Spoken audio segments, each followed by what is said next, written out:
Expert system কাকে বলছি আমরা? যে সিস্টেমের মধ্যে কৃত্রিম বুদ্ধিমত্তা আছে সেই সিস্টেমটাকে আমরা এক্সপার্ট সিস্টেম বলছি।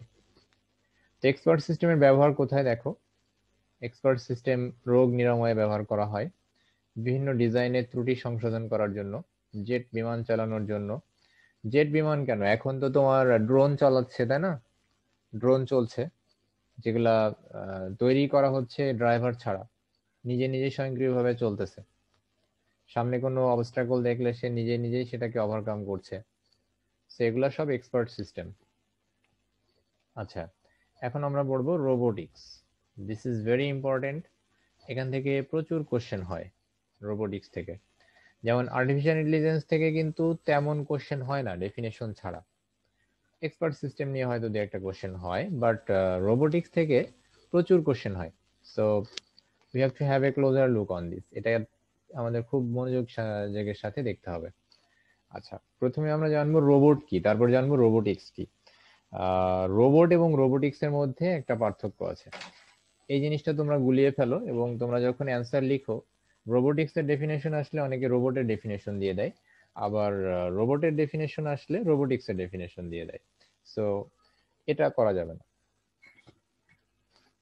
রোবোটিক্স এবং রোবট সম্পূর্ণ আলাদা, ভিন্ন দুইটা জিনিস। ভিন্ন এই জিনিস এই সেন্সে যে একটা হচ্ছে প্রযুক্তির শাখা যেখানে রোবট তৈরি করা হয়, একটা হচ্ছে প্রযুক্তির একটা শাখা যেখানে রোবট তৈরি করা হয়, সেটা হচ্ছে রোবোটিক্স। আর রোবটটা কি, রোবট হচ্ছে একটা যন্ত্র যেটা কম্পিউটার দিয়ে নিয়ন্ত্রণ করা হয় বা নিজেই স্বনিয়ন্ত্রণ বা নিজেই নিয়ন্ত্রণ করে নিজের মাথা দিয়ে, বা যেখানে ভিতরে যন্ত্র অংশ সেট আপ করে দেওয়া হয়, mechanical instruments, and it can control itself automatically. এটা নিজেই নিজেকে কন্ট্রোল করতে পারে বা কোনো ব্যক্তির নির্দেশে কাজ করে। তো দেখো এখানে বলেছে রোবট হচ্ছে কম্পিউটার নিয়ন্ত্রিত এক ধরনের ইলেকট্রোমেকানিক্যাল যান্ত্রিক ব্যবস্থা যা স্বয়ংক্রিয় বা কোনো ব্যক্তির নির্দেশে কাজ করতে পারে। এটা হচ্ছে রোবটের ডেফিনেশন। তাহলে রোবটটা কি? স্বয়ংক্রিয়ভাবে বা কারো নির্দেশে কাজ করতে পারে এমন একটি ইলেকট্রোমেকানিক্যাল যন্ত্র। Is that clear? আচ্ছা, এখন দেখো রোবোটিক্সটা কি। রোবোটিক্স হচ্ছে প্রযুক্তির যে শাখায়, it's a branch of technology that is dealing with structure, infrastructure, design, management, and the procedure of making a robot. That means রোবটের নকশা, ডিজাইন, গঠন, পরিচালনা প্রক্রিয়া, কাজ ও প্রয়োগ ক্ষেত্র সম্পর্কে আলোচনা করে, তাকে রোবোটিক্স বলে। তার মানে এক কথায় রোবট তৈরি সংক্রান্ত যে বিজ্ঞান সেটাই রোবোটিক্স। রোবট তৈরি করা সংক্রান্ত বিজ্ঞানের যে শাখা সেটাই রোবোটিক্স। তাহলে লাইবা বলো তো আমি কি বললাম? রোবোটিক্স কি বললাম আমি? রোবোটিক্স লাইবা বলো। স্যার, রোবটকে ব্যবহার করার জন্য যে বিজ্ঞানের যে শাখা তাকে রোবোটিক্স বলা হয়। না, রোবটকে ব্যবহার করার জন্য না, তো রোবটকে তৈরি করার জন্য। রোবটকে তৈরি করার জন্য বিজ্ঞানের যে শাখা তাকে রোবোটিক্স বলে। মানে রোবটের গঠন, রোবটের আকার, দেন রোবট কিভাবে চলবে, কিভাবে কাজ করবে, etcetera etcetera, everything, every details of A robot, how it can be controlled, সেটা করবে কে? রোবোটিক্স। আচ্ছা, এখন মরিয়ম বলো যে রোবটটা কি তাহলে?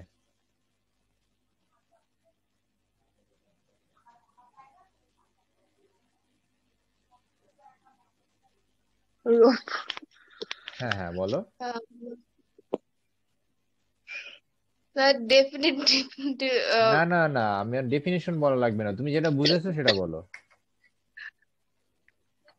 স্যার এটা এক ধরনের মানে প্রযুক্তি যন্ত্র। দ্বারা নিয়ন্ত্রিত যন্ত্রাংশ যেটা আমাদের মানে যে কোনো কাজকে মানে ইজি করে দিতেছে। আমরা মানে হ্যান্ডের হ্যান্ডে কাজগুলো করতে পারতাম, এটা মানে যে যে কোনো ঝুঁকিপূর্ণ কাজ যেটা আমরা করতে পারতাম, এই আহ তথ্য প্রযুক্তির কারণে যে যন্ত্রাংশটা আছে এটা কাজটা করে ইজি করে দিচ্ছে আমাদের জন্য। আই গেস এটাই রোবট। হ্যাঁ, এটাই তো এটাই ঠিক আছে, বাট এগুলা আমি এত কিছু বলি নাই, তুমি মনে হয় আগে পড়ছো সেই জ্ঞান এখানে বলে দিলে আর কি, মুখস্থ। যাই হোক, বেশি বিষয়টা হচ্ছে এরকম যে এটা একটা যান্ত্রিক বা ইলেকট্রোমেকানিক্যাল যন্ত্র, যেটা নিজে নিজেই কাজ করতে পারে স্বয়ংক্রিয়ভাবে, অটোমেটিক্যালি ইট ক্যান ওয়ার্ক, অথবা কোনো মানুষের নির্দেশেও করতে পারে। সো এটা হচ্ছে রোবট।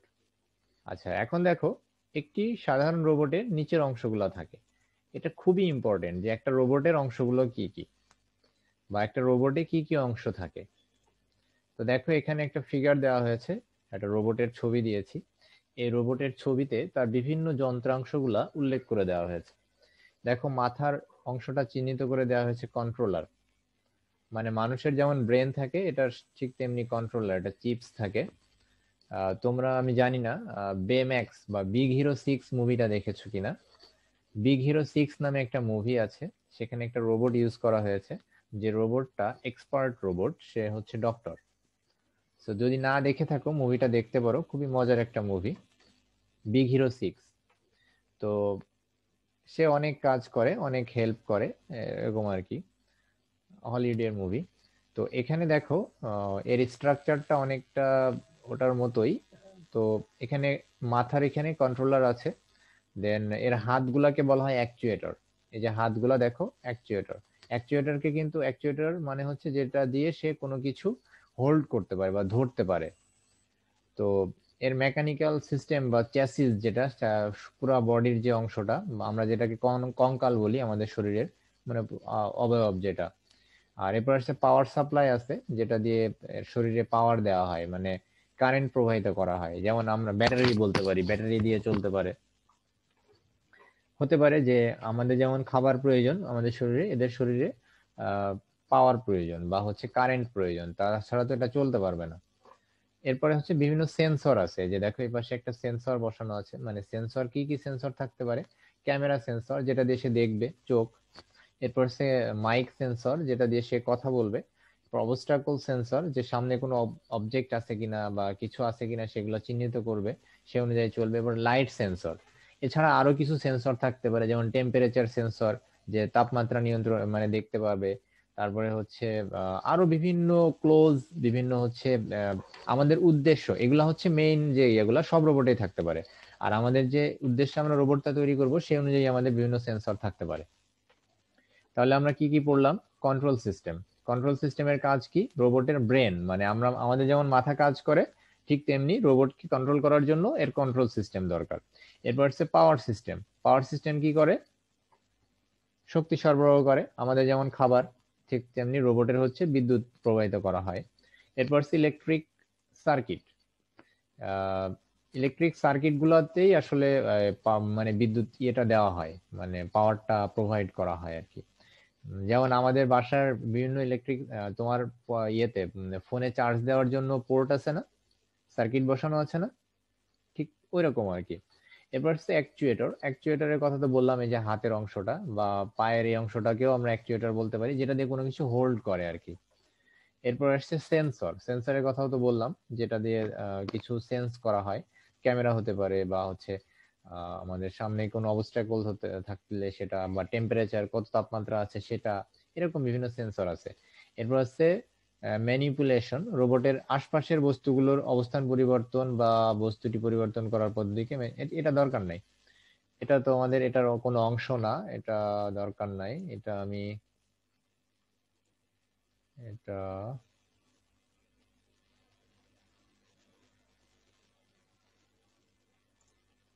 এটা আমি এভাবে আন্ডারলাইন করে দিলাম, এটা দরকার নাই, পড়ার দরকার নাই।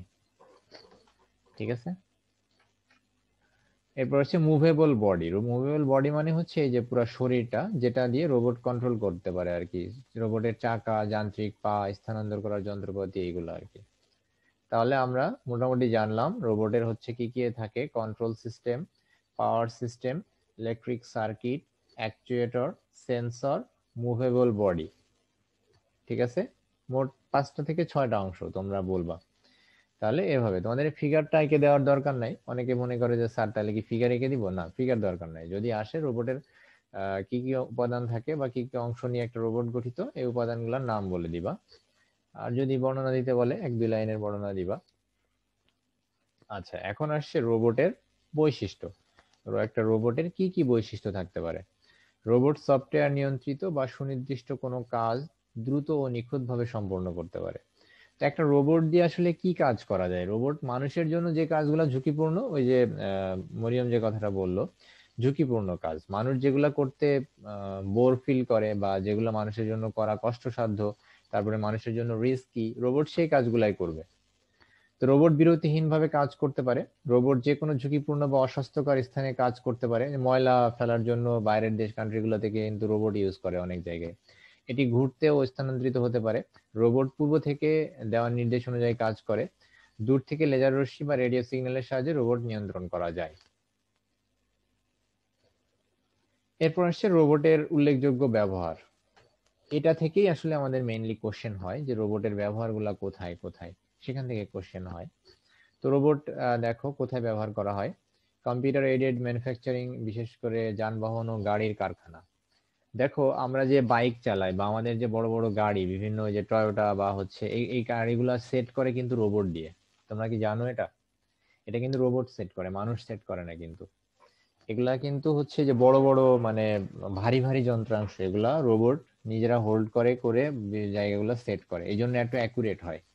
মানুষ সেট করলে বিভিন্ন রকম ঝামেলা হয়, কিন্তু রোবট খুব শক্তিশালী, তো অনেক মানে ভারবাহী ইয়ে করতে পারে, সে কাজগুলো খুব সুন্দরভাবে করে। যে সমস্ত কাজ করা মানুষের জন্য বিপজ্জনক, যেমন বিস্ফোরক নিয়ন্ত্রণ, নিষ্ক্রিয়করণ, ডুবে যাওয়া জাহাজের অনুসন্ধান, খনির অভ্যন্তরে কাজ করা বা কঠোর শারীরিক পরিশ্রম বা বিপজ্জনক জটিল কাজগুলো রোবটের সাহায্যে করা হয়। এরপরে হচ্ছে কারখানাতে বিপজ্জনক কাজ, যেমন ওয়েল্ডিং, ঢালাই, ভারী মাল উঠানো নামানো, সব কাজে রোবট ব্যবহার করা হতে পারে। দেন আগুন নিয়ন্ত্রণে রোবট ব্যবহার করা হতে পারে। দেন যুদ্ধক্ষেত্রে বা হচ্ছে যেগুলাতে রেডিয়েশন, বোমা অনুসন্ধান বা মাইন, ওই যে মাটির নিচে যে বোমাগুলা রাখা হয় সেগুলা উদ্ঘাটন করার জন্য রোবট ব্যবহার করতে পারে। দেন চিকিৎসা ক্ষেত্রে রোবট ব্যবহার করা হতে পারে। সার্জনদের জটিল অপারেশন ও নানা কাজে সাহায্য করতে পারে রোবট। তো এরকম বিভিন্ন কাজে, যেগুলো এমন কাজ আছে যে মানুষ ভয় পাচ্ছে করতে, সেগুলা রোবট ইজিলি করে দিতে পারে। তো আজকে আমি আর কোনো নতুন টপিকস পড়াবো না। রোবট থেকে কি কি কোশ্চেন কি টাইপের হতে পারে সেগুলো একটু দেখবো, দেখে আজকে আমরা শেষ করব। কারণ আমারই মনে হচ্ছে তোমাদের মানে পড়াইতে পড়াইতে একটু স্ট্রেসড হয়ে যাচ্ছি। তোমরা বুঝতে পারতেছো তো? জি স্যার। ওকে। জি স্যার। রোবটে কৃত্রিম বুদ্ধিমত্তার ভূমিকা ব্যাখ্যা করো। রোবটের মধ্যে কৃত্রিম বুদ্ধিমত্তা যদি না থাকে তাহলে কি রোবট নিজের বুদ্ধিতে কাজ করতে পারবে? পারবে না কিন্তু। তার মানে রোবটের মধ্যে অবশ্যই কৃত্রিম বুদ্ধিমত্তা থাকতে হবে। রোবটের মধ্যে যদি কৃত্রিম বুদ্ধিমত্তা না থাকতো তাহলে সেটা রোবটই হতো না, সেটাকে আমরা রোবটই বলতাম না। কৃত্রিম বুদ্ধিমত্তা আছে বলেই সেটা রোবট। আচ্ছা, চিকিৎসা সেবায় আর্টিফিশিয়াল ইন্টেলিজেন্স কিভাবে সম্পর্কিত? আর্টিফিশিয়াল ইন্টেলিজেন্স কিভাবে সম্পর্কিত? রোবট বা অনেক আপডেটেড কিছু যন্ত্রাংশ আছে যেগুলোর মাধ্যমে বিভিন্ন অপারেশন বা বিভিন্ন যে মানে কি বলে এটা, রোগ ডিটেক্ট করার জন্য আর্টিফিশিয়াল ইন্টেলিজেন্স সব এক্সপার্ট সিস্টেম ব্যবহার করা হয়। এরপর সে জ্ঞানমূলক প্রশ্ন। আর্টিফিশিয়াল ইন্টেলিজেন্স বা কৃত্রিম বুদ্ধিমত্তা কি, এক্সপার্ট সিস্টেম কি, রোবোটিক্স কি, রোবট কি, সবগুলো আমরা পড়েছি। অনুধাবনমূলক প্রশ্ন, এগুলা সব পড়েছি এখানে যা যা দিয়েছি। ঝুঁকিপূর্ণ কাজে রোবট ব্যবহার করা হয়, রোবট একটি প্রোগ্রাম নিয়ন্ত্রিত যন্ত্র, ব্যাখ্যা করো, সব পড়া হয়েছে। সবগুলো আশা করি তোমরা পারবা। আর যদি না পারো নেক্সট ক্লাসে শুরুতে আমাকে বলবে যে স্যার এই কোশ্চেনটা পারছি না বা এই কোশ্চেনটার অ্যান্সার বলে দেন, তাহলে আমি বলে দিব। এখন আসছি ক্রিয়েটিভ কোশ্চেনে। ওকে দেখো, বাংলাদেশের রাজধানীর অদূরে তথ্য প্রযুক্তির প্রয়োগে একটি বিশ্বমানের শিল্প কারখানা স্থাপন করার পরিকল্পনা করা হয়েছে, যেখানে অ্যাকচুয়েটরের সাহায্যে দক্ষ হাতে কম্পিউটারের প্রয়োজনীয় যন্ত্রপাতি তৈরি করার মাধ্যমে দেশকে উন্নত ও অর্থনৈতিকভাবে স্বাবলম্বী হতে সহায়তা করবে। উক্ত প্রতিষ্ঠানের দক্ষ প্রোগ্রামারগণ সিমুলেটেড পরিবেশ স্থাপন করে ঘরে বসে দর্শনার্থীদের শহরের বিভিন্ন দর্শনীয় স্থান দেখার ব্যবস্থা করবেন। এখন কোশ্চেন বলছে শিল্প কারখানায় ব্যবহৃত প্রযুক্তিটি চিহ্নিত করো। তাহলে অ্যাকচুয়েটর আছে যেহেতু, তাহলে এটা কি কি যন্ত্র? অ্যাকচুয়েটর কিসের অংশ? রোবটের। তাহলে রোবটের। অবভিয়াসলি সেটা রোবট। শিল্প কারখানায় ব্যবহৃত প্রযুক্তি কোনটা? তাহলে রোবোটিক্স বা রোবট।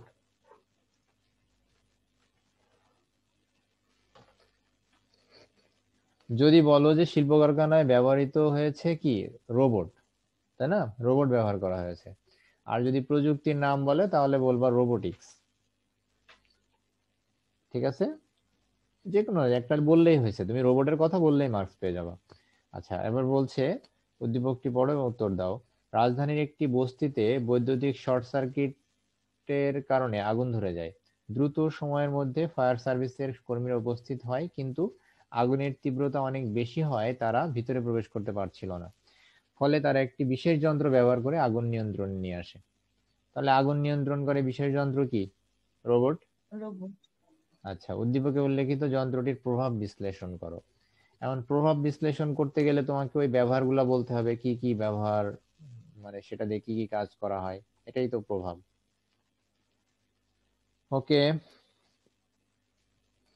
এখন দেখি আমরা এমসিকিউ কোশ্চেন। মানুষের চিন্তা ভাবনাকে যন্ত্রের মাধ্যমে প্রকাশ করার প্রযুক্তি কোনটি? বলো। কৃত্রিম বুদ্ধিমত্তা। আহ, কৃত্রিম বুদ্ধিমত্তা সংযোজন করা হয়েছে কোন প্রজন্মের কম্পিউটারে? এটা তোমাদের পড়ানো হয়নি, তারপরেও দেখি তোমরা পারো কিনা, বলো।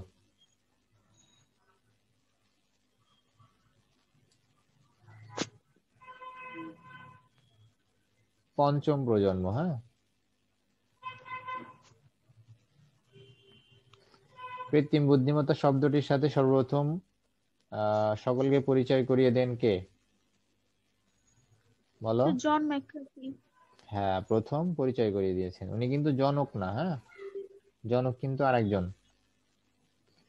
আচ্ছা, অ্যাকচুয়েটর ব্যবহার করা হয় কোন ক্ষেত্রে? রোবোটিক্স। রোবোটিক্স। আচ্ছা, কাজের প্রয়োজনে রোবটকে কত ডিগ্রি পর্যন্ত, কোণ পর্যন্ত ঘোরানো যায়? এটা তোমাদের এখানে নাই, তারপরেও বলো দেখি, পারবা? 360 ডিগ্রি। এক্স্যাক্টলি, তার মানে রোবট 4। সব দিকে দেখতে পারে। সে মাথা ঘুরিয়ে পিছনেও দেখতে পারে, সামনেও দেখতে পারে, কারণ তার তো ক্যামেরা, সে যেদিকে ইচ্ছা সেদিকে ক্যামেরা ঘোরাবে আর দেখবে। আচ্ছা, রোবটের বৈশিষ্ট্য: এটি নিখুঁত, কর্মক্ষম, এটি ক্লান্তিহীনভাবে কাজ করতে পারে, এটি ধীর গতি সম্পন্ন। 1 ও 2 হবে। 1 ও 2। এক্স্যাক্টলি, 1 আর 2। 2। রোবট ব্যবহৃত হয় কোথায়? খনির অভ্যন্তরে, পরিকল্পনা প্রণয়নে, বাসাবাড়িতে। পরিকল্পনা প্রণয়নে হবে না, তাই না? বাসাবাড়িতে এবং খনির অভ্যন্তরীণ কাজে। পরিকল্পনা প্রণয়ন করতে হলে তো সে চিন্তা ভাবনা করতে হবে। এখন রোবট কি আর চিন্তা ভাবনা করতে পারে? পারবে না। তাহলে 1 ও 3।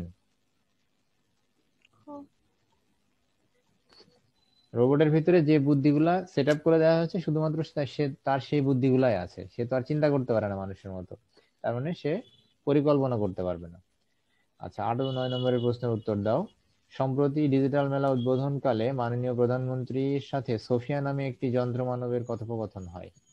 ওই যে কিছুদিন আগে এসেছিল, তোমরা মনে আছে তোমাদের, ডিজিটাল ওই যে বাণিজ্য মেলা উদ্বোধনের সময় নিয়ে এসেছিল। জি স্যার। উদ্দীপকে কোন বিষয়ের দিকে ইঙ্গিত করেছে? রোবোটিক্স। রোবোটিক্স।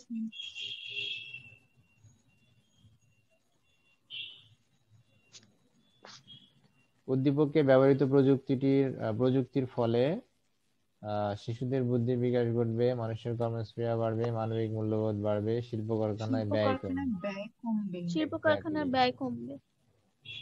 এক্স্যাক্টলি। আচ্ছা, এখন 10 এবং 11-এর উত্তর দিতে হবে, এটা পড়ে। সম্প্রতি ইসলামী বিশ্ববিদ্যালয়ের কম্পিউটার বিজ্ঞানের 4। ছাত্র শামীম দীর্ঘদিন গবেষণা করে একটি যন্ত্র নির্মাণ করেন, যেটি উঁচু নিচু জায়গায় চলাচল করতে এবং ভিডিও করে পাঠাতে পারে। তাহলে ওর যন্ত্রটি কি? রোবোটিক্স, তাই না? রোবোটিক্স। প্রযুক্তি রোবোটিক্স। হ্যাঁ, রোবটিক। সরি, যন্ত্রের নাম রোবট আর ওর প্রযুক্তির নাম হচ্ছে রোবোটিক্স। শামীমের যন্ত্রটি ব্যবহার করা যায় কোথায়? শিল্প কারখানায়, চিকিৎসা ক্ষেত্রে, গৃহ ব্যবস্থাপনায়। সবগুলা হবে। চিকিৎসা ক্ষেত্রে দেখলাম না, চিকিৎসা ক্ষেত্রেও তো রোবটের ব্যবহার আছে, তাই না? চিকিৎসা ক্ষেত্রে জি রোবটের ব্যবহার আছে। আচ্ছা, কৃত্রিম কিন্তু স্যার বুদ্ধিমত্তা। গৃহ ব্যবস্থাপনায় কিভাবে রোবট? ওরে বাবা, কি বলে, বাইরের কান্ট্রি গুলাতে অনেকেই তোমার ওই যে বাসার কাজ করার জন্য, ওই যে থালা বাসন ধোয়া, ঘর পরিষ্কার করা, এগুলোর জন্য তো রোবট, পার্সোনাল রোবট ইউজ করতেছে অনেকেই, যারা ও একটু আচ্ছা। ধনী। তো রান্না বান্না তো বিদেশে হ্যাঁ, রোবট ইউজ করে। কৃত্রিম বুদ্ধিমত্তার ব্যবহারিক ক্ষেত্রসমূহ। ব্যবহারিক ক্ষেত্র হচ্ছে expert system, fuzzy logic, learning system, সবগুলা। সব হুম।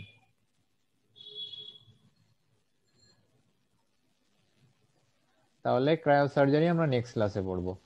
আর আমি আবারও বলছি, যেগুলো পড়াইছি আমি এটা দিয়ে দিচ্ছি, ভিডিওটাও দিয়ে দিব, তোমরা বারবার দেখবে, দেখে কোশ্চেন মানে যেগুলা মনের ভিতরে কোশ্চেন আসবে সেগুলো আমাকে নেক্সট ক্লাসে বলবে ফার্স্টে, ঠিক আছে?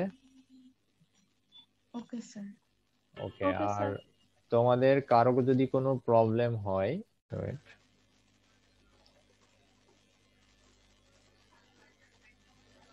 গত দুইটা ক্লাসে আমরা হচ্ছে লেকচার 1 করেছি, তো আজকে হবে লেকচার 2। লেকচার 2 স্টার্ট করব আমরা। সো লেকচার 2 স্টার্ট করার আগে লেকচার 1 এ যেগুলো আমরা করেছিলাম সেগুলো আমরা একটু রিভিউ করব, গত ক্লাসে যেগুলো আমরা তোমাদেরকে পড়িয়েছি আমি, সেগুলো আমি বলেছিলাম তোমরা একটু বাসায় গো থ্রু করবে।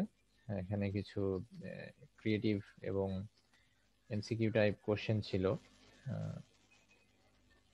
নলেজ কোশ্চেন, দেন কম্প্রিহেনসিভ কোশ্চেন। সো এইগুলা হচ্ছে তোমাদেরকে পড়তে বলেছিলাম। তো তোমরা কি এগুলা সব দেখেছো? যেগুলা এখানে যত ধরনের কোশ্চেন দেওয়া আছে এগুলা সবই আসলে বিভিন্ন বোর্ডের বা ভালো ভালো কলেজের কোশ্চেন। সো এগুলাকে ইগনোর করার কিছু নাই, সবগুলাই ইম্পর্টেন্ট, করতে হবে আমাদেরকে সবই। তোমরা এখন না করলে পরবর্তীতে তোমাদেরকে করতে হবে। সো এখন করাটাই হচ্ছে বুদ্ধিমানের কাজ। আচ্ছা মরিয়ম, তোমার ফেস দেখা যাচ্ছে না, so you should open your camera. আজকে কি পড়েছো মরিয়ম? জি স্যার। আজকে পড়েছো? স্যার আজকে প্রিপারেশন নিতে পারি বাবা আসছে। ওকে, আজকে প্রিপারেশন নিতে পারোনি, দিস ইজ নট ফেয়ার। এভাবে তো হবে না, কারণ তোমাদেরকে আমি পড়তে বলছি, তোমরা যদি না পড়ো প্রতিদিনের ক্লাসেরটা, আর ক্লাস হয় একদিন পর একদিন, সো অবভিয়াসলি তোমাদেরকে একদিন টাইম দেওয়া হচ্ছে কভার আপ করার জন্য, তোমরা একদিন টাইম অটোমেটিক্যালি পাচ্ছ। আচ্ছা আমি এমসিকিউ টাইপ কিছু কোশ্চেন করি এখানে, যেহেতু আমি অ্যান্সার দেই নাই, সো অবভিয়াসলি আমি কোশ্চেন করলে বুঝতে পারবো যে তোমরা ভিতর থেকে পড়েছো কি পড়োনি। তার আগে আমি বলি, তোমরা আমাকে প্রথমেই বলে নাও যে তোমরা এখান থেকে কোনো প্রবলেম ফেস করেছো কিনা, বা কোনো টপিকসে কোনো প্রবলেম ছিল কিনা।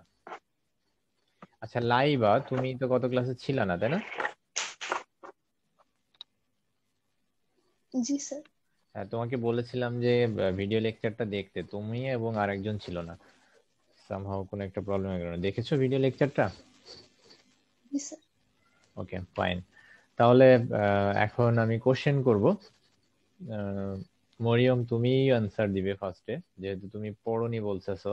তো দেখি কতটুকু পড়েছো, পুরোপুরি প্রিপারেশন না নিলেও সামথিং কিছু তো নেওয়ার কথা। দেখো, 24 আওয়ার্স 24 ঘন্টা ব্যাংকিং সুবিধা পাওয়া যায় কোন প্রযুক্তির মাধ্যমে? MICR, fast track, sir ATM. ATM। Okay, thank you. আচ্ছা, প্রশাসনে তথ্য প্রযুক্তির ব্যবহারকে কি বলা হয়? কে বলবা এটা? লাইভা বলতে পারবো এটা? স্যার ই গভর্নেন্স। এক্স্যাক্টলি, ই গভর্নেন্স, ইলেকট্রনিক গভর্নেন্স। আচ্ছা, অফিসে আইসিটি ব্যবহারের কারণ হলো, রিশা বলো এটা, যে নির্ভুলভাবে কাজ করা, আভিজাত্য প্রকাশ, দ্রুত কাজ করা, কোনটা এটার কোন অপশনটা হবে? 1 ও 3। হ্যাঁ, কোশ্চেন করা যাবে না, অ্যান্সার দিতে হবে 1 ও 3। 1 ও 3। হ্যাঁ, তার মানে অ্যান্সার হচ্ছে খ। ওকে, সুমাইয়া বলবে কোনটির কল্যাণে ঘরে বসেই বিশ্বকে হাতের মুঠোয় পাওয়া যাচ্ছে?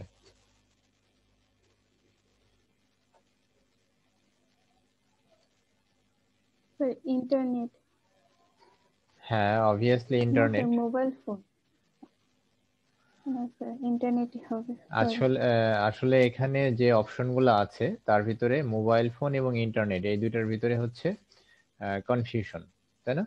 কারণ দুইটাই জি কাছাকাছি। স্যার, হ্যাঁ। কারণ ঘরে বসে বিশ্বকে হাতের মুঠোয় পাওয়া মোবাইল ফোনের মাধ্যমে পাওয়া যেতে পারে, কম্পিউটারের মাধ্যমেও পাওয়া যেতে পারে।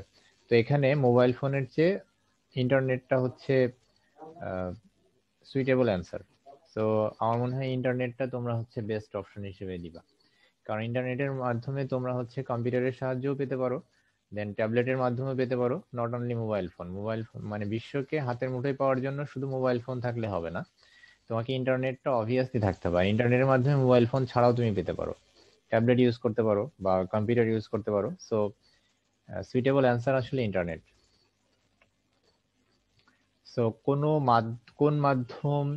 কোন মাধ্যম ব্যবহারে শিক্ষার্থীরা ঘরে বসে আছে, কোন মাধ্যম ব্যবহার করে শিক্ষার্থীরা ঘরে বসে সব ধরনের শিক্ষা লাভ করতে পারে? কোন মাধ্যম ব্যবহার করে? ইন্টারনেট অবভিয়াসলি, তাই না?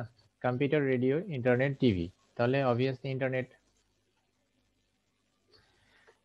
ওকে, তাহলে আজকে আমরা আমাদের পরবর্তী লেকচারে চলে যাচ্ছি। আমরা লেকচার 2, আচ্ছা একজন আবার লিভ নিয়েছে দেখছি, একজন জয়েন করেছে, কেউ একজন মিসিং। Who is missing? সবাই এখনো ইয়ে করেনি। লাইবা, মরিয়ম, মেহনা, লিসা, হুসেন, নাজিদা, নুসাইবা, নুসরাত জাহান। হ্যাঁ, এখন 7 জনই এসছে। আচ্ছা, একটা আসসালামু আলাইকুম সেকশনের, স্যার। হ্যাঁ ওয়ালাইকুম আসসালাম, একটা সেকশনের মেবি ক্লাস হচ্ছিল না? জি স্যার, আমাদেরই। জি স্যার, আমাদের। ওকে, আমরা এখনো নতুন কিছু নাশিদা পড়িনি। নুসরাত। গত ক্লাসের পড়াগুলো আমরা একটু ধরছিলাম, রিভিউ করছিলাম যে সবাই পড়েছো কিনা। আচ্ছা স্যার। ঠিক আছে, তাহলে আজকে আমরা নতুন লেকচার শুরু করছি। আর আমি তো তোমাদেরকে সবাইকে আবারও বলছি, যারা গত ক্লাসে বুঝো নাই কোনো টপিকস, তারা আজকে আমি কিন্তু এখনো তোমাদের সুযোগ আছে, এখনো বলো যে কোনোটা, মানে আমি আবার রিভিউ করে দিব টপিকসটা। ইনফ্যাক্ট আজকে না, তুমি নেক্সট এই চ্যাপ্টার যতদিন পড়াবো ততদিন তোমরা বলবা যে কোনোটাতে প্রবলেম হচ্ছে কিনা। আর শুধু এই চ্যাপ্টার পড়াকালীন সময়ে না, যে কোনো সময় তোমরা যে কোনো কোশ্চেন নিয়ে, ধরো কোনো একটা ক্রিয়েটিভ কোশ্চেন সলভ করছো, সামহাও তুমি প্রবলেম ফেস করছো, then you have to inform me, আমাকে ইনফর্ম করবা, আমি দেখবো যে সেটা সলভ করে দেওয়া যায় কিনা। তো আজকে আমরা হচ্ছে লেকচার 2 এর ভার্চুয়াল রিয়েলিটি থেকে স্টার্ট করব। লেকচার 2 এ যে কয়টা টপিকস আমরা পড়বো আজকে, সবগুলো খুবই important, very very important. So সবাইকে খুব ভালোভাবে মনোযোগী হতে হবে এবং খুব অ্যাটেন্টিভলি ক্লাসটা করতে হবে। দেখো, প্রথমে আসছে ভার্চুয়াল রিয়েলিটি, আমি হাইলাইট করে দিচ্ছি। তো ভার্চুয়াল রিয়েলিটিটা কি, আমি এটা শুরু করার আগে এখানে একটা ফিগার দেখাচ্ছি তোমাদের। দেখো ফিগারটা, দেখো এখানে একজন খেলার মাঠে না গিয়ে, দেখো মুখের মধ্যে বা মাথায় একটা হেডসেট টাইপের জিনিস পড়েছে। দেখো এখানেও দেখা যাচ্ছে হেডসেট টাইপের, এক বাম সাইডের ফিগারে হেডসেট টাইপের জিনিস পড়েছে, এবং সে এমন একটা ভাবে খেলতেছে, মনে হচ্ছে যেন মাঠেই খেলা করতেছে। মানে এনভায়রনমেন্টটা এমন যে সে মাঠেই খেলা করতেছে, বাট সে কিন্তু আসলে মাঠে নাই। এখানে আসলে একটা রুমের মধ্যেই দেখো, এখানে একটা পোস্টার করা আছে ডান সাইডে, আর বাম সাইডে এখানে জাস্ট একটা এনভায়রনমেন্ট ওইভাবে ক্রিয়েট করেছে আর কি, মনে হচ্ছে যে ফিল্ড। তো ভার্চুয়াল রিয়েলিটি, ভার্চুয়াল আমরা শব্দটার সাথে সবাই মোটামুটি এখন পরিচিত। ভার্চুয়াল কথা বলতে আমরা আসলে এমন কিছু বোঝাই যেটা আসলে বাস্তবে হয় না, যেটা আসলে ইন্টারনেট ভিত্তিক হয়। যেমন এই যে তোমরা এখন ক্লাস করতেছো ভার্চুয়ালি ক্লাস করতেছো, যেটা আসলে আমি দূরে থেকে তোমাদেরকে ক্লাস নিচ্ছি। তোমরা ফেসবুকে কি করো, ভার্চুয়াল জগতে থাকো, যেখানে তুমি তোমার ফ্রেন্ডের সাথে কমিউনিকেট করছো সরাসরি না, কিন্তু তোমার মনে হচ্ছে যে it seems that you are contacting him directly, but that's not. You are actually talking to him or talking to her virtually, তুমি তার সাথে কথা বলতেছো বা তার সাথে যোগাযোগ করতেছো ভার্চুয়ালি। কোলাবোরেশনটা হচ্ছে ভার্চুয়ালি, এখানে সরাসরি কথাটা হচ্ছে না, রিয়েলি হচ্ছে না, বাট তোমার ফিলিংসটা এমন যে তুমি রিয়েলি সেই কাজটা করতেছো। তো ভার্চুয়াল রিয়েলিটি বলতে আসলে এটাই বোঝায় যে এটা কল্পনার একটা জগৎ, যেখানে এমন ভাবে তোমাকে ফিলিংসটা দিবে মনে হবে তুমি বাস্তবে কাজটা করছো। তার মানে কিন্তু এটা না যে তুমি ফেসবুকিংটাই হচ্ছে তোমার ভার্চুয়াল রিয়েলিটি। ফেসবুকটা কিন্তু শুধুই ভার্চুয়াল, এটার সাথে রিয়েলিটির কোনো ইয়া নাই। কিন্তু আমি যে জগৎটার কথা বলতেছি সেটা কম্পিউটার সিমুলেটেড একটা এনভায়রনমেন্ট, যেটা কম্পিউটার দ্বারা তৈরি করা হবে, এবং সেই জগৎটা তোমার মনে হবে যে বাস্তব। তুমি যেমন game খেলতেছো, you can feel that you're playing in the ground, তুমি মাঠে খেলাটা করতেছো, এমন ভাবে তোমাকে ফিলিংসটা দিবে। তার মানে আমরা বুঝতেছি যে ভার্চুয়াল রিয়েলিটি আসলে এমন একটা এনভায়রনমেন্ট বা কম্পিউটার সিমুলেটেড 3D এনভায়রনমেন্ট, যেটা তোমাকে বাস্তব অভিজ্ঞতা দিচ্ছে, কিন্তু সেটা বাস্তব হতেও পারে নাও পারে। তার মানে তুমি মাঠে খেলা তো করতেছো না, তাই না? মাঠে কি তুমি খেলা করতেছো? খেলা করতেছো না তো। তার মানে সেটা বাস্তব না হতে পারে, আবার কিন্তু হতেও পারে। এমন হতে পারে যে তুমি ফিল্ডে গিয়ে খেলতেছো ওই ভার্চুয়াল ফিলিংসটা নেওয়ার জন্য 10 জন 11 জন প্লেয়ারের সাথে। সো ব্যাপারটা এরকম যে সত্য হতেও পারে নাও পারে। তো দেখো এখানে কি বলছে, হার্ডওয়্যার ও সফটওয়্যারের সমন্বয়ে কম্পিউটার সিস্টেমের মাধ্যমে কোনো একটি পরিবেশ বা ঘটনার বাস্তব ভিত্তিক বা ত্রিমাত্রিক চিত্রভিত্তিক রূপায়ণ হলো ভার্চুয়াল রিয়েলিটি। এটা ত্রিমাত্রিক বা 3D বলে, কারণ হচ্ছে এখানে সব ধরনের জিনিসগুলা রিয়েলিটি মানে বাস্তবিক মনে হয়, এই জন্য এটা 3D।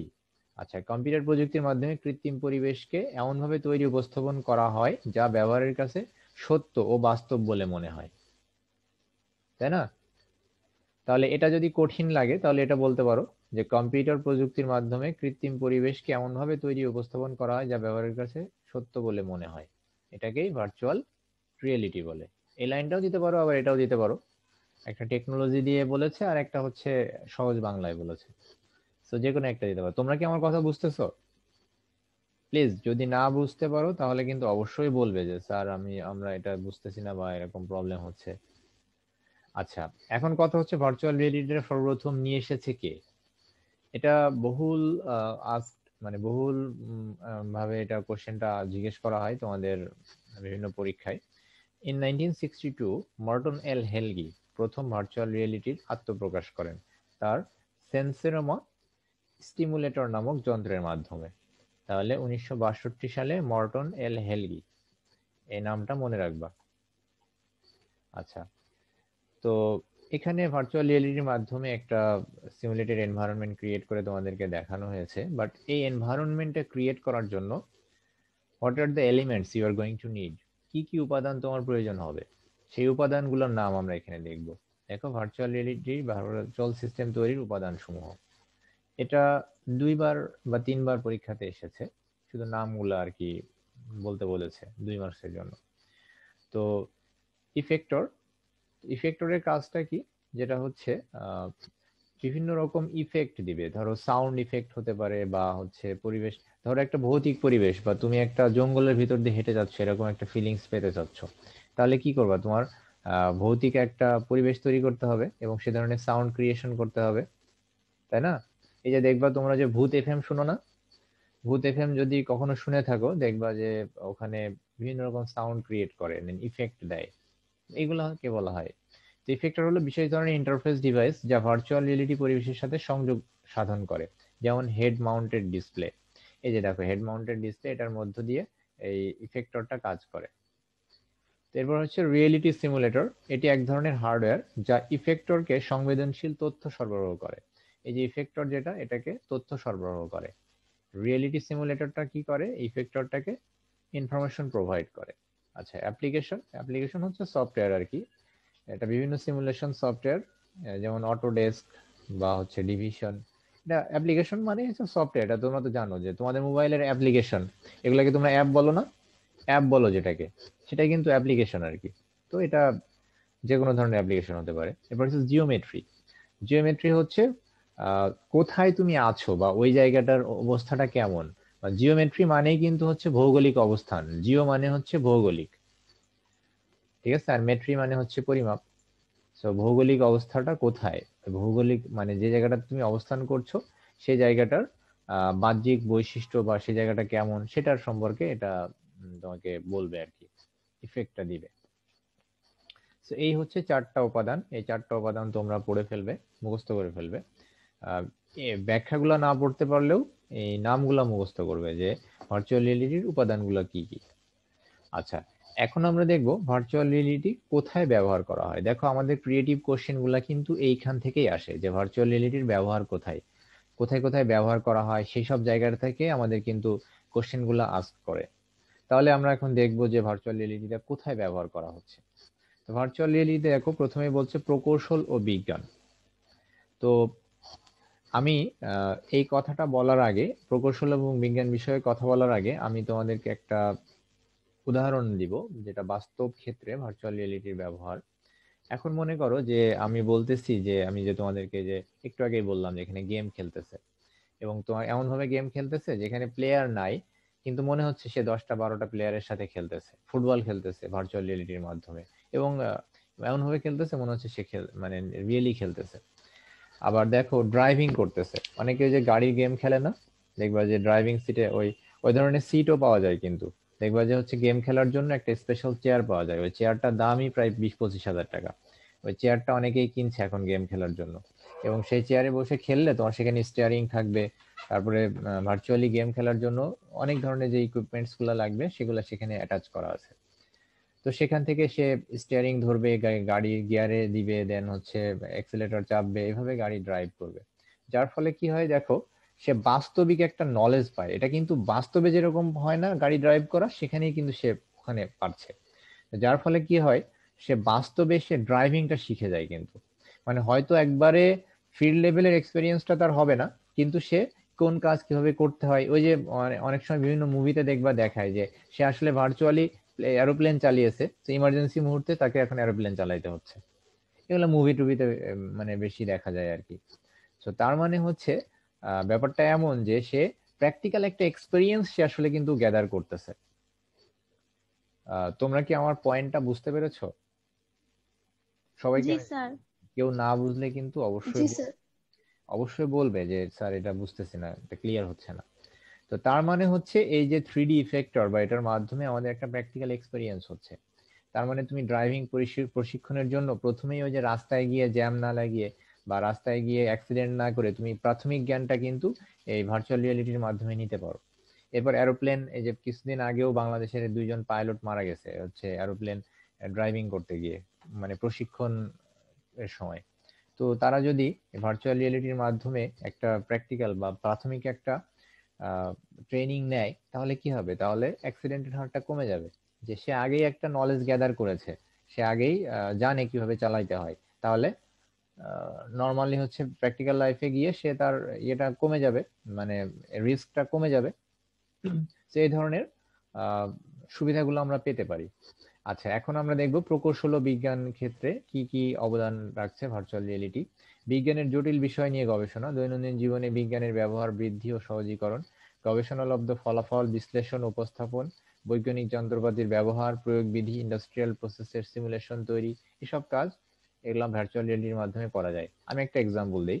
মনে করো বাংলাদেশ সরকারের কিন্তু মেডিকেলের বিভিন্ন ইকুইপমেন্ট আসলে সব কেনা সম্ভব হয় না, সব মেডিকেল কলেজে কিন্তু নাই।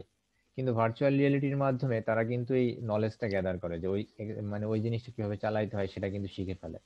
যেমন ধরো এখন একটা অপারেশন করতে হবে, তো অপারেশন করার জন্য একটা রোগী দরকার। তো এখন একটা রোগী কোথায় পাবে? এখন একটা রোগী যদি প্র্যাকটিক্যালি এক্সাম্পল মানে তাকে দিয়ে কাটাছেঁড়া করে, তাহলে কি একজন সুস্থ স্বাভাবিক মানুষ অসুস্থ হয়ে যাবে তাকে কাটলে। কিন্তু আমি যদি ভার্চুয়ালি এটা করতে চাই, যে ভার্চুয়ালি কি হবে, আমরা একটা মানুষ বানাবো 3D সিমুলেশনের মাধ্যমে, দেন আমরা হচ্ছে এই ভার্চুয়ালি অপারেশনটা করব এই মানে ভার্চুয়াল রিয়েলিটির মাধ্যমে। তার মানে কি, তাহলে তোমার কারো কোনো ক্ষয়ক্ষতিও হচ্ছে না, আবার ডাক্তাররা শিখেও যাচ্ছে, যে একজন সে যে যারা নভিস ডাক্তার বা যারা জ্ঞান অর্জন করার জন্য শিখতেছে, তারা কিন্তু শিখে ফেলতেছে জিনিসটা। তো এইভাবে আমাদের প্রকৌশল ও বিজ্ঞানের বিভিন্ন জায়গায় আসলে এই ভার্চুয়াল রিয়েলিটি অনেক ভালো ভালো আমাদের হচ্ছে সুবিধা দিচ্ছে। এবার খেলাধুলা ও বিনোদন। তো খেলাধুলা এবং বিনোদনের কথা তো আমি একটু আগেই বললাম যে এই ক্ষেত্রে আসলে ভার্চুয়াল রিয়েলিটির ব্যবহারটা সবচেয়ে বেশি। আমাদের দেশে আসলে সত্য কথা বলতে কি এই খেলাধুলা আর বিনোদনের ক্ষেত্রেই আসলে ভার্চুয়াল রিয়েলিটির ব্যবহারটা আছে, অন্য কোথাওই তেমন নাই। তোমরা মনে হয় এটা অলরেডি দেখেছো যে শিক্ষাক্ষেত্রেও কিন্তু নাই, কোথাও নাই, আমাদের কলেজেও নাই বা কোনো কলেজেই তেমন নাই। আচ্ছা, এবার হচ্ছে কম্পিউটার ও যোগাযোগ, circuit diagram design, computer hardware ও সফটওয়্যার তৈরি, এসব ক্ষেত্রে এটা ইউজ হতে পারে।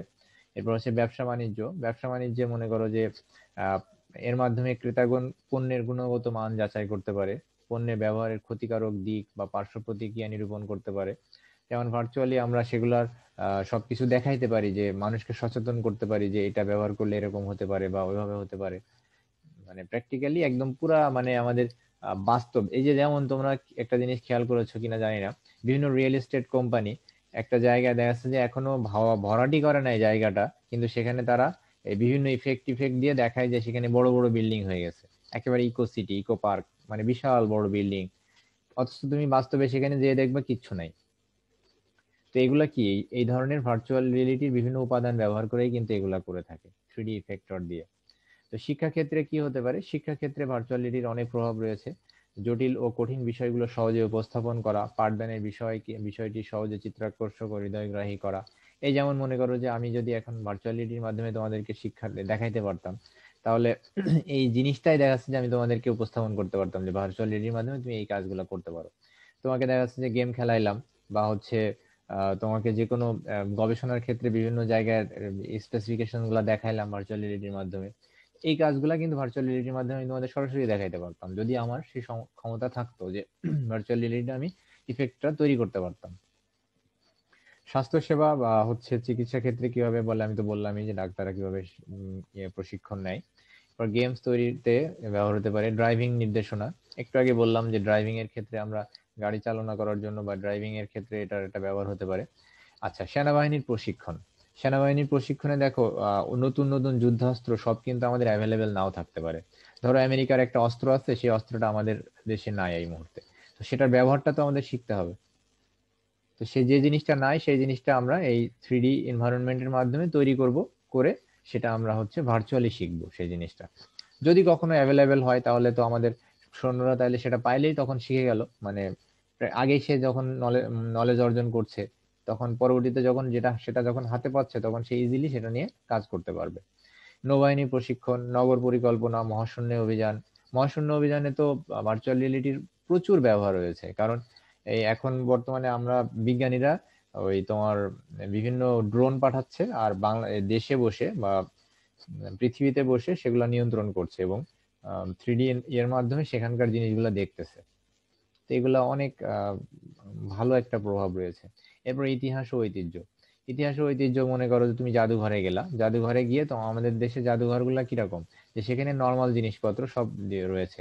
এখন মনে করো তুমি এমন একটা জাদুঘরে গেলা যেখানে ভার্চুয়াল রিয়েলিটির মাধ্যমে তুমি ধরো ওই 1900 মানে মুঘল আমলে ধরো চলে গেলা, ওই ভার্চুয়াল রিয়েলিটি ইফেক্টরটা এমন ভাবে দেয়া যে তোমাকে মুঘল আমলে যেমন ওই জায়গার পরিবেশ ছিল ঠিক সেরকম একটা পরিবেশ তৈরি করলো। যার ফলে কি হবে, তোমার ওই ধরনের পরিবেশে কেমন ছিল জিনিসগুলা, তাহলে সেই ধরনের এক্সপিরিয়েন্স তুমি গ্যাদার করতে পারবে। তো এগুলো আসলে আমাদের অনেক ভাবে আমাদেরকে উপকার করতে পারে। এরপর দেখো প্রাত্যহিক জীবনে ভার্চুয়াল রিয়েলিটির প্রভাব। ভার্চুয়াল রিয়েলিটির প্রভাবটা কি? বাস্তবায়নের পূর্বেই বাস্তবকে অনুভব করে, শিক্ষা ও প্রশিক্ষণকে আকর্ষণীয় হৃদয়গ্রাহী করে, ঝুঁকিপূর্ণ উৎপাদন ব্যবস্থাকে সহজ সরল করে, খরচ কমায়। আচ্ছা, নেতিবাচক প্রভাব কি? নেতিবাচক প্রভাব হচ্ছে কল্পনার রাজ্যে বিচরণ করে। এটা স্বাস্থ্যের জন্য ক্ষতিকর। Obviously it is very ডিট্রিমেন্টাল to health, because এটা থেকে রেডিয়েশন হয়। কারণ তোমাকে যে ইফেক্টর গুলা ইউজ করা হয় সেখান থেকে রেডিয়েশন হতে পারে। এবার ডিজিটাল ডিভাইস তৈরি, এরকম বিভিন্ন জায়গার এটা ড্রব্যাকস হতে পারে। তো এগুলো একটু দেখবা, ব্যবহারগুলো সব মুখস্থ করবা না, জাস্ট বুঝে বুঝে পড়বা যে কোথায় কোথায় ব্যবহার হচ্ছে, কারণ এই ব্যবহার থেকেই কোশ্চেন হয়। এখন আমরা দেখি ভার্চুয়াল রিয়েলিটি থেকে কি কোশ্চেন হতে পারে। পাঠ মূল্যায়ন, জ্ঞানমূলক প্রশ্ন একটাই হতে পারে, ভার্চুয়াল রিয়েলিটি কি?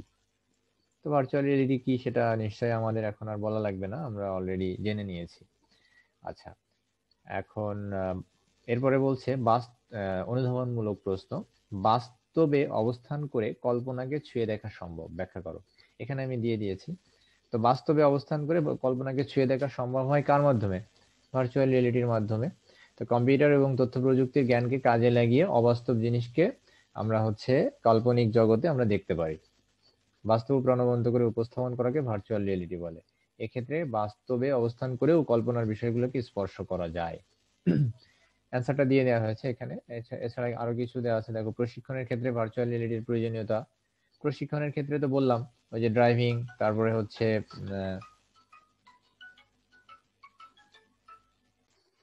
আচ্ছা, তো তাহলে আমরা এখানে দেখছি যে প্রশিক্ষণের ক্ষেত্রে আমরা জানতে পারছি ড্রাইভিং, দেন আর্মি প্রশিক্ষণ, নৌবাহিনীর প্রশিক্ষণ, দেন এয়ারফোর্সের প্রশিক্ষণ, এগুলাতে ভার্চুয়াল রিয়েলিটির ব্যবহার হতে পারে।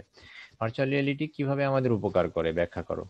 কিভাবে উপকার করে এটার ব্যাখ্যা তো নিশ্চয়ই তোমাদের এখন বলা লাগবে না, এখানে কতগুলো উপকার দেওয়া হয়েছে, যে ইতিবাচক প্রভাব দু একটা দিয়ে বলবে এভাবে উপকার করে।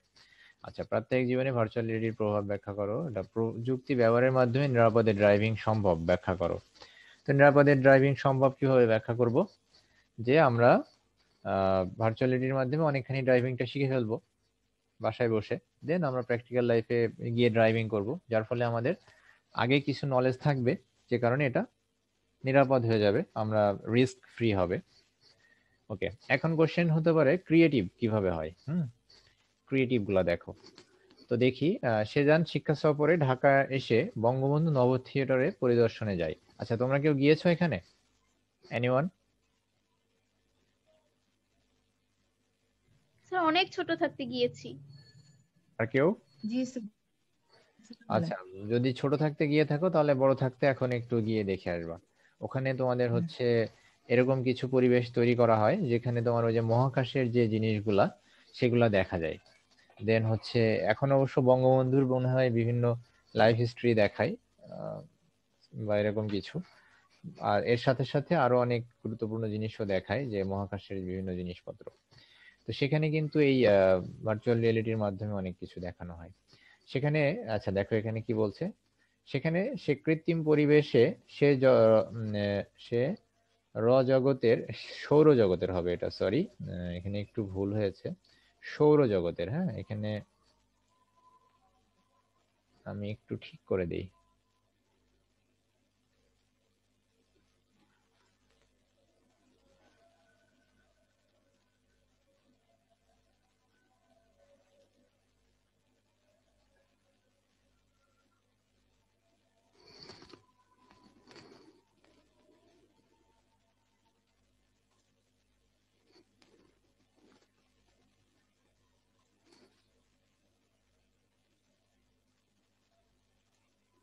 না, ভালো হলো না।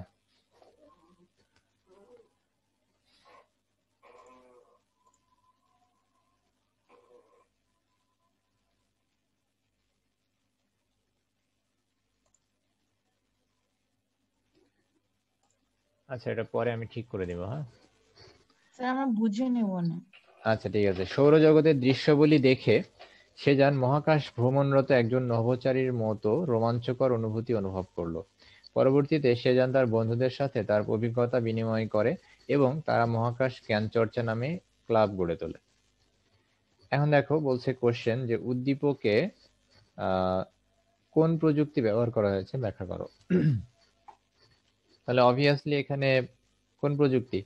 Virtual reality. কারণ সৌরজগতের জিনিসপত্র পৃথিবীতে বসে কি দেখা সম্ভব? সম্ভব না। এটা ভার্চুয়াল রিয়েলিটির মাধ্যমে দেখানো হয়েছে। দেখো এখানে এই যে ভার্চুয়াল রিয়েলিটি কথাটা সুন্দরভাবে বোল্ড করে দিয়েছে। আচ্ছা, এখানে একটু এক্সপ্লেইন করে দিয়েছে। আচ্ছা, এখন বলছে সেজানের ক্ষেত্রে তথ্য প্রযুক্তির প্রভাব যুক্তি সহ বিশ্লেষণ করো। এখন একটু ব্যাখ্যা দিতে হবে যে মহাকাশ মানে সে কি কি দেখেছে, কিভাবে দেখতে পারে, সেগুলা নিয়ে আমরা ডিটেলস যেগুলো দেখলাম আর কি, যে মহাকাশ থেকে কি কি হতে পারে, তো সেগুলা নিয়ে একটু ব্যাখ্যা দিতে হবে। মেইন কথা আমাদের এই ভার্চুয়াল রিয়েলিটিটা ডিটেক্ট করতে পারলে তোমরা এমনিতে এখানে অ্যান্সার করতে পারবে, মানে মার্কস পেয়ে যাবা। ভার্চুয়াল রিয়েলিটিটা ডিটেক্ট করাটাই এখানে আসলে মেইন চ্যালেঞ্জ। সেকেন্ড কোশ্চেন, আমি আবারও বলছি এগুলা কিন্তু বোর্ড কোশ্চেন, তো মানে এমন না যে এগুলা স্কুলের কোশ্চেন, এগুলা কিন্তু মানে কলেজের কোশ্চেন না, এগুলা এটা বোর্ডের কোশ্চেন। আচ্ছা, রিমা তার বাবার সাথে নভোচিটরে গেল, সেখানে সে মহাকাশ ভ্রমণের অনুভূতি উপভোগ করলো। তার বাবা তাকে বললেন এটি একটি বিশেষ প্রযুক্তির সাহায্যে তৈরি করা হয়েছে এবং এই নভোথিয়েটারে আমাদের শিক্ষার উন্নয়নে সহায়ক হবে। উদ্দীপকে কি প্রযুক্তি, এটা একই কথা, এখানে আর দেখাচ্ছি না। তো এই দুইটাই, এটা এরকম টাইপেরই কোশ্চেন হবে এখান থেকে। জাস্ট তোমাদের একটু ডেমো দেওয়া হলো যে ডেমোটা কেমন হতে পারে। আচ্ছা, এখন বহু নির্বাচনী কোশ্চেন বা এমসিকিউ টাইপ। ভার্চুয়াল রিয়েলিটি কোন ধরনের ছবি দেখানো হয়? বলতো, একমাত্রিক, দ্বিমাত্রিক, ত্রিমাত্রিক নাকি? ত্রিমাত্রিক। হ্যাঁ, ত্রিমাত্রিক, অবভিয়াসলি ত্রিমাত্রিক। আচ্ছা, এগুলা কি আমি অ্যানসার দাগিয়ে দিব নাকি তোমরা মানে আমি যে বলে দিচ্ছি এখান থেকে বা করে নিতে পারবা? স্যার দাগিয়ে দিলে ভালো হয়। স্যার দাগিয়ে দিলে ভালো হয়, আসলে যখন ইয়েটা ডাউনলোড করব। আচ্ছা, বাস্তব নয় কিন্তু বাস্তবের অনুভূতি প্রদানকারী পরিবেশকে কি বলে? Virtual reality. Virtual reality. Virtual reality. Virtual রিয়েলিটির পারস্পরিক যোগাযোগের জন্য ব্যবহৃত যন্ত্রপাতিগুলো কি কি? অ্যাপ্রন, ডেটা গ্লোব, বিশেষ ধরনের চশমা। বলো। ডেটা গ্লোব ও বিশেষ ধরনের চশমা, 2 ও 3 হবে না? অ্যাপ্রন কি ব্যবহার করা হয়? এখানে আমরা দেখিয়েছি অ্যাপ্রনের কথা। 2 ও 3। 2 ও 3ই হবে স্যার। আচ্ছা, এখানে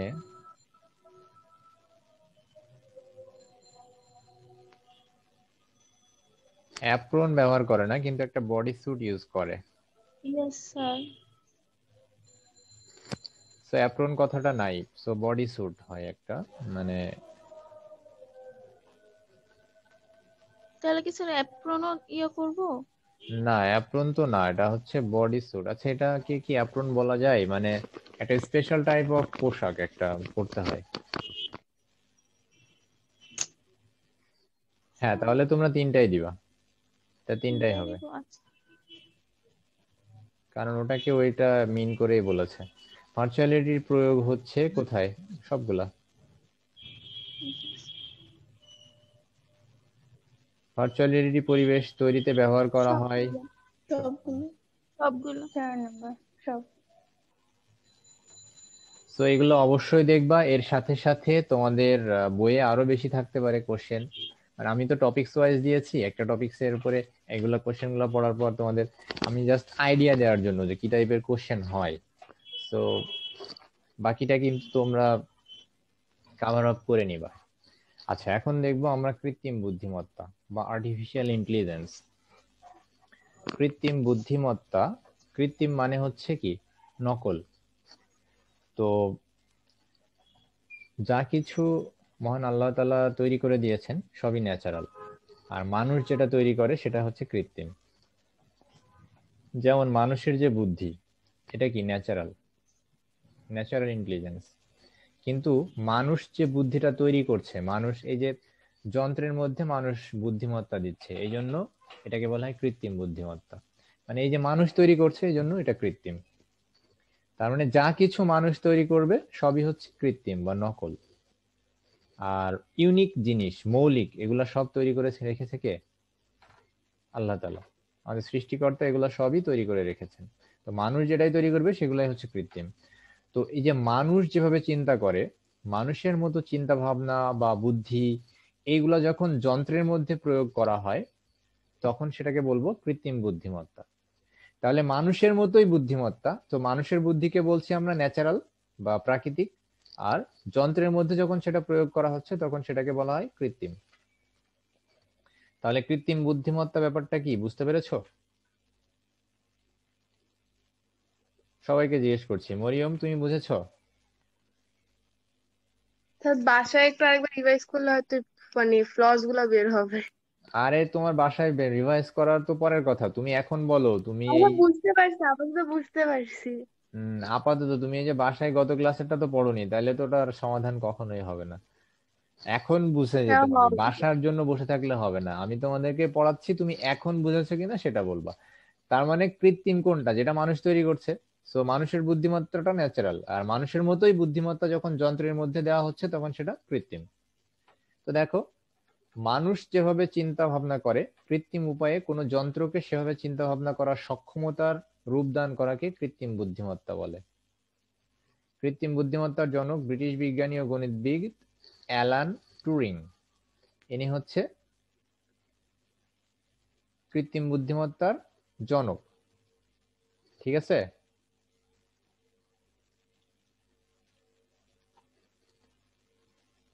আচ্ছা, এখন তোমাদের অনেকের বইয়ে আছে যে কৃত্রিম বুদ্ধিমত্তা সম্পর্কে সর্বপ্রথম ধারণা দেন কে? এটা হচ্ছে জন ম্যাকার্থি। 1955 সালে, ইন 1955 জন ম্যাকার্থি প্রথম ধারণা দেন। ঠিক আছে?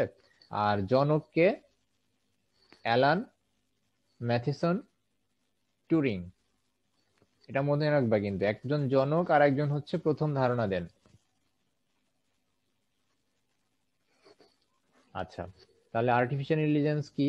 মানুষের চিন্তা ভাবনা অথবা বুদ্ধিমত্তার পদ্ধতিকে কৃত্রিম উপায়ে প্রযুক্তি নির্ভর বা যন্ত্র বা কম্পিউটারের মধ্যে বাস্তবায়ন করাই হলো আর্টিফিশিয়াল ইন্টেলিজেন্স বা কৃত্রিম বুদ্ধিমত্তা।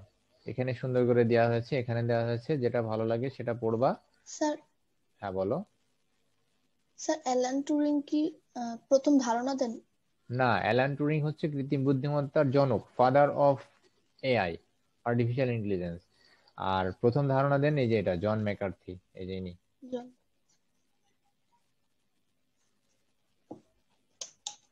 এটা তো রেড ইয়ে করাই আছে। আচ্ছা, এখন বলা হচ্ছে এক্সপার্ট সিস্টেম কি? এক্সপার্ট সিস্টেম, এক্সপার্ট মানে কি বলো?